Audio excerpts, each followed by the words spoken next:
कल रामनवमी थी। एक त्योहार की तरह उसको भी गुजर जाना था, लेकिन अब ऐसा होता प्रतीत नहीं होता है। त्योहार सिर्फ त्योहार नहीं होते हैं, बल्कि अपने एजेंडा को साधने वाले मौके बन गए हैं। और इसी कड़ी में हिंदुस्तान के कम से कम 5 राज्यों में कल सांप्रदायिक झड़पें हुई, जिनमें गुजरात के एक व्यक्ति की मौत तक हो गई और साथ ही साथ कई जगहों पर शोभा यात्रा पर उपद्रवियों के द्वारा पथराव और धारदार हथियारों के साथ हमले की भी घटनाएं सामने आई हैं। दर्जनों लोग घायल हुए हैं, कई दर्जन गाड़ियां जलाई गई हैं, दुकानें जलाई गई हैं। और दूसरी तरफ पुलिस को भीड़ को नियंत्रित करने के लिए आंसू गैस के गोले भी छोड़ने पड़े हैं। और यह सब कुछ घटनाक्रम हुआ है एक त्योहार पर। गुजरात, मध्य प्रदेश, झारखंड, पश्चिम बंगाल, बिहार, कर्नाटक, दिल्ली, जेएनयू कैंपस, इन तमाम राज्यों और कैंपस से ऐसी खबरें आई हैं। लेकिन इन तमाम खबरों के बीच गौर करने वाली बात यह भी है कि उत्तर प्रदेश से ऐसी एक भी खबर नहीं आई है, जबकि अलग अलग तरीके से यह साबित करने की कोशिश की जाती है कि उत्तर प्रदेश में सांप्रदायिकता सबसे चरम पर है। तो आइए आपको बताते हैं कि कहां पर क्या घटना हुई और साथ ही साथ उत्तर प्रदेश में यह सब कुछ क्यों नहीं हुआ। नमस्कार, मेरा नाम है अनुराग मिश्रा और आप देख रहे हैं जनता जंक्शन। सबसे पहली बात उत्तर प्रदेश के ही मॉडल की करेंगे। एक नैरेटिव फैलाने की कोशिश की जाती है कि उत्तर प्रदेश में सांप्रदायिकता चरम पर है, लेकिन कल रामनवमी के मौके पर जहां देश के अलग अलग हिस्सों से ये खबरें आती रही कि यहां पर जुलूस पर हमला हुआ, वहां पथराव हुआ, यहां आगजनी हुई, वहां धारदार हथियारों से हमला हुआ, उस मौके पर उत्तर प्रदेश से एक भी ऐसी खबर नहीं आई जहां पर रामनवमी का जुलूस निकला और इस तरह की कोई भी घटना हुई। लेकिन उसी के बरक्स जो राज्य ये दावा करते हैं कि वहां की कानून व्यवस्था उत्तर प्रदेश से बेहतर है, वहां पर ऐसी घटनाएं भरपूर मात्रा में हुई हैं। तो क्या उत्तर प्रदेश का कानून व्यवस्था का मॉडल इस समय देश में सबसे बेहतरीन व्यवस्था का मॉडल है? इस सवाल का जवाब आप तलाशिए और हम आगे बढ़ते हैं और आपको बताते हैं कि कहां पर क्या हुआ है। सबसे पहली बात पश्चिम बंगाल की, तो वहां पर रामनवमी के जुलूस के दौरान उपद्रवियों ने पथराव किया और साथ ही साथ केंद्रीय राज्य मंत्री की गाड़ी पर भी हमला किया। यहां मचान ताला पेट्रोल पंप के मोड़ के पास में स्थित एक मस्जिद के सामने से जुलूस निकल रहा था और वहां से जुलूस जैसे ही गुजरता है उपद्रवियों ने पथराव कर दिया। इसके अलावा केंद्रीय शिक्षा राज्य मंत्री डॉक्टर सुभाष सरकार भी वहां पर थे। उन्होंने ये बताया कि बांकुड़ा में आज रामनवमी के जुलूस पर पथराव किया गया, ये राजनीतिक रूप से किया गया था। उन्होंने मेरी कार पर भी पथराव किया है। मैं पुलिस से अपील करता हूं कि आरोपियों की पहचान करके उन्हें गिरफ्तार किया जाए। पथराव के बाद हिंसा इतनी भड़की कि उसको रोकने के लिए पुलिस को लाठीचार्ज करना पड़ा।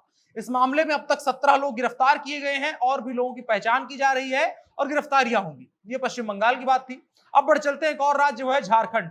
झारखंड के लोहरदगा जिले के हिरही भोक्ता बगीचा इलाके में रामनवमी के शोभा यात्रा पर पथराव और धारदार हथियारों से हमला किया गया। हमले में दर्जनों लोग घायल हो गए। प्रत्यक्षदर्शियों ने बताया कि लोहारदगा में कुजरा की ओर से रामनवमी की शोभा यात्रा आ रही थी, तभी कब्रिस्तान के पास से दूसरे समुदाय के कुछ लोगों ने नारेबाजी बंद करने के लिए कहा। लेकिन जब तक कोई कुछ समझ पाता तब तक शोभा यात्रा में शामिल लोगों पर पथराव शुरू हो गया, जिसमें अनेकों लोग घायल हो गए। पथराव के बाद उपद्रवियों ने 2 घरों और मेले में लगे ठेले, मिठाई की दुकान, एक पिकअप वाहन और 10 मोटरसाइकिलों में आग लगा दी है। ये झारखंड की हालत है। इसके बाद बात मध्य प्रदेश की। मध्य प्रदेश के खरगोन शहर में कल रामनवमी के जुलूस पर उपद्रवियों द्वारा पथराव किया गया। उसके बाद आगजनी की घटनाएं हुई, जिसमें कुछ वाहनों को आग लगा दी गई। यहां रामनवमी का जुलूस शुरू ही हुआ था कि उपद्रवियों ने डीजे को लेकर के विवाद शुरू कर दिया। देखते ही देखते शोभा यात्रा में शामिल लोगों पर पथराव होने लगा। पुलिस ने स्थिति को नियंत्रित करने के लिए आंसू गैस के गोले छोड़े। इस पथराव में खरगोन के पुलिस अधीक्षक सिद्धार्थ चौधरी और 2 अन्य पुलिसकर्मियों सहित कुछ आम नागरिक भी घायल हुए हैं। यहां पर आप ध्यान दीजिए कि पुलिस अधीक्षक, सुपरिटेंडेंट ऑफ पुलिस, वो तक घायल हो रहा है और ऐसी घटनाक्रम की स्थिति बन जा रही है। प्रशासन ने सूझबूझ दिखाई, मामले को नियंत्रण में लिया गया और इसके बाद वहां पर धारा 144 लागू की गई है। इसके अलावा बात हम गुजरात की करेंगे। यहां पर भी जुलूस पर हमला हुआ। दोपहर को खंभात में रामनवमी जुलूस के दौरान 2 समुदायों के बीच पथराव की घटना के बाद घटनास्थल से लगभग 65 वर्षीय एक व्यक्ति का शव बरामद किया गया। उसकी पहचान अभी नहीं हुई है और उसके साथ साथ कुछ और लोगों के घायल होने की भी सूचना है। इसके अलावा बात दिल्ली की जवाहरलाल नेहरू विश्वविद्यालय के कैंपस की हॉस्टल की। यहां कावेरी हॉस्टल में कुछ छात्र रामनवमी पर पूजा कर रहे थे। आरोप है कि इस दौरान वामपंथी दल के छात्र छात्राओं ने रोजा इफ्तार की पार्टी शुरू कर दी। नॉनवेज खाना मंगवा लिया गया। इस पर रामनवमी की पूजा कर रहे कुछ छात्रों ने विरोध जताया, कहा कि पूजा के दौरान नॉनवेज लाना ठीक नहीं है। इस दौरान उपद्रवी छात्रों ने पथराव शुरू कर दिया, इसमें कई छात्र छात्राएं घायल हो गए हैं। इसके अलावा बात कर्नाटक की भी करेंगे। कर्नाटक के कोलार में रामनवमी की शोभा यात्रा पर पथराव हुआ था। इसकी जानकारी कर्नाटक के गृह मंत्री अरागा ज्ञानेंद्र ने सोमवार को यानी आज दी है और कहा कि शोभा यात्रा पर पथराव के बाद माहौल बिगड़ गया था, लेकिन पुलिस ने स्थिति को संभाल लिया है। ये मोटा माटी खबरें हैं जो हिंदुस्तान के अलग अलग राज्यों में कल 24 घंटे के भीतर आई हैं। बिहार से भी ऐसी खबरें सामने आई हैं जहां पर रामनवमी के जुलूस पर पथराव हुआ है, हमला हुआ है। और इन सबके बरक्स एक उत्तर प्रदेश है जहां पर ऐसी कोई भी घटना नहीं हुई है। सोचने वाली बात है कि जिस प्रदेश के ऊपर, जिसके मुख्यमंत्री के ऊपर सबसे ज्यादा आरोप लगते हैं, वहां पर ऐसी घटनाएं नहीं हुई हैं। शेष हिंदुस्तान के कई राज्यों में इस तरह की घटनाएं देखने को मिली हैं। और तो वहां की अगर कहा यह जाए कि उत्तर प्रदेश की कानून व्यवस्था ज्यादा तो चुस्त दुरुस्त उस मौके पर हो गई, तो क्या बाकी प्रदेश इस बात से अनभिज्ञ थे कि इस दौरान ऐसी घटनाएं होती हैं? खास करके अगर हम लोग राजस्थान की बात करें, राजस्थान में अभी ऐसी घटना हुई थी, उसके बाद बाकी राज्यों को तो सबक लेना चाहिए था।